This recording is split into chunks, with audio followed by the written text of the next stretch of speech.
मैं सौरभ भारद्वाज ईश्वर की शपथ लेता हूँ कि मैं विधि द्वारा स्थापित भारत के संविधान के प्रति सच्ची श्रद्धा और निष्ठा रखूंगा। मैं भारत की प्रभुता और अखंडता अक्षुण्ण रखूंगा। मैं मंत्री के रूप में अपने कर्तव्यों का श्रद्धापूर्वक और शुद्ध अंतःकरण से निर्वहन करूंगा तथा मैं भय या पक्षपात, अनुराग या द्वेष के बिना सभी प्रकार के लोगों के प्रति संविधान और विधि के अनुसार न्याय करूंगा। मैं सौरभ भारद्वाज ईश्वर की शपथ लेता हूँ कि जो विषय मंत्री के रूप में मेरे विचार के लिए लाया जाएगा अथवा मुझे ज्ञात होगा, उसे किसी व्यक्ति या व्यक्तियों को तब के सिवाय जबकि ऐसे मंत्री के रूप में अपने कर्तव्यों के सम्यक निर्वहन के लिए ऐसा करना अपेक्षित हो, मैं प्रत्यक्ष अथवा अप्रत्यक्ष रूप से संसूचित या प्रकट नहीं करूँगा। मैं आतिशी मार्लिना सत्यनिष्ठा से प्रतिज्ञान करती हूँ कि मैं विधि द्वारा स्थापित भारत के संविधान के प्रति सच्ची श्रद्धा और निष्ठा रखूंगी। मैं भारत की प्रभुता और अखंडता अक्षुण्ण रखूंगी।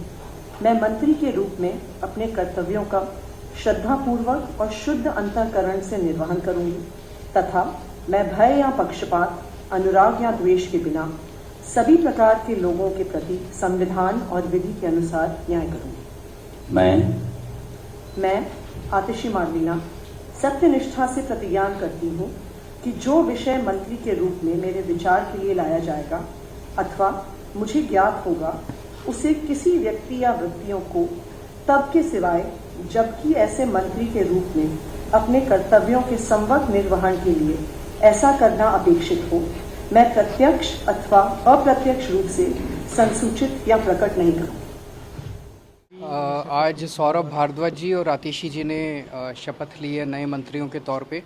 उन दोनों को भी मैं बधाई देता हूँ और मुझे पूरी उम्मीद है कि जिस तरह से मनीष जी और सतेंद्र जी खूब मन लगा के अच्छा काम कर रहे थे दिल्ली के लिए, उन्हीं के पद चिन्हों पे चलते हुए ये दोनों भी अच्छा काम करेंगे। देखिए, जिन परिस्थितियों में केंद्र सरकार ने एक षड्यंत्र करके हमारे दो बड़े नेता, हमारे एक तरह से आइडियल हमारे बड़े भाई मनीष सिसोदिया जी और सत्येंद्र जैन साहब को जिस तरीके से जेल में डाला है, उन परिस्थितियों में आज हमें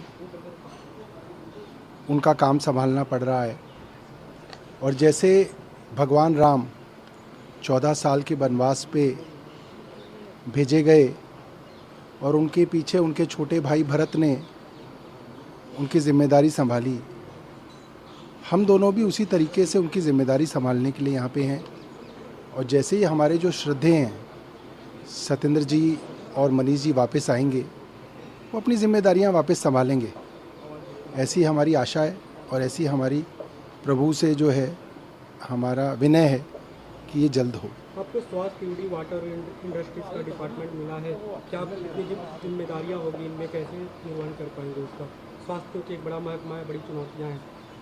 देखिए, अरविंद केजरीवाल जी के बड़े फ्लैगशिप प्रोग्राम्स जो हैं वो स्वास्थ्य के हैं, एजुकेशन के हैं, वाटर डिपार्टमेंट के हैं। तो हम लोग कोशिश करेंगे इसमें ज़्यादा से ज़्यादा काम हो सके। जो काम पिछले कुछ महीनों से स्लो चल रहे थे, उन कामों के अंदर तेज़ी लाई जाए और दिल्ली वालों को जो हमने वादे किए हैं वो उसको पूरा करें। देखिए, दिल्ली सरकार के दो हमारे सीनियर मंत्रियों को, सत्येंद्र जैन जी को, मनीष सिसोदिया जी को झूठे आरोपों के तहत जेल में डाला गया है। मनीष सिसोदिया जी दिल्ली के शिक्षा क्रांति के जनक हैं। लाखों गरीब बच्चों को उन्होंने अच्छा भविष्य दिया है। सत्येंद्र जैन जी वो व्यक्ति हैं जिन्होंने पूरी देश को, दुनिया को मोहल्ला क्लिनिक का मॉडल दिया है। परंतु केंद्र सरकार ने झूठे आरोप लगाकर दोनों को जेल में डाला है। ये एक मुश्किल परिस्थिति है और इस मुश्किल परिस्थिति में उनकी जिम्मेदारियां हमें संभालने को मिली हैं। जब भगवान श्री राम का वनवास हुआ था तो उनके भाई भरत ने उनकी खड़ाओं को सिंहासन पर रख कर अपना शासन चलाया था। तो हम भी मनीष सिसोदिया जी और सत्येंद्र जैन जी की एक छोटी बहन होने के नाते उसी तरह से हम भी जब तक वो आते हैं हम उनके कार्यभार को संभालेंगे और दिल्ली वालों के काम को हम रुकने नहीं देंगे। दिल्ली सरकार केजरीवाल सरकार की खासकर पहचान शिक्षा को लेकर रही है और एक बड़ी जिम्मेदारी आपको मिलनी है आज से, कैसे उसे आगे बढ़ाएंगे? हालांकि मनीष सिसोदिया की टीम में आप एक महत्वपूर्ण भूमिका निभाती रही, एजुकेशन को लेकर शिक्षा सलाहकार भी रही, अब पूरी तरह से मंत्री के रूप में जिम्मेदारी है, कितना चुनौतीपूर्ण? देखिए, अरविंद केजरीवाल जी के लिए शिक्षा और स्वास्थ्य दो सबसे महत्वपूर्ण हमारी सरकार के लिए प्रोजेक्ट्स रहे हैं, योजनाएं रही हैं, और ये बहुत बड़ी जिम्मेदारी है और वो भी एक मुश्किल समय पर जिम्मेदारी है। पर जैसा मैंने कहा कि जब तक मनीष सिसोदिया जी और सत्येंद्र जैन जी वापस नहीं आते तब तक इस मोर्चे को संभालना हमारी जिम्मेदारी है।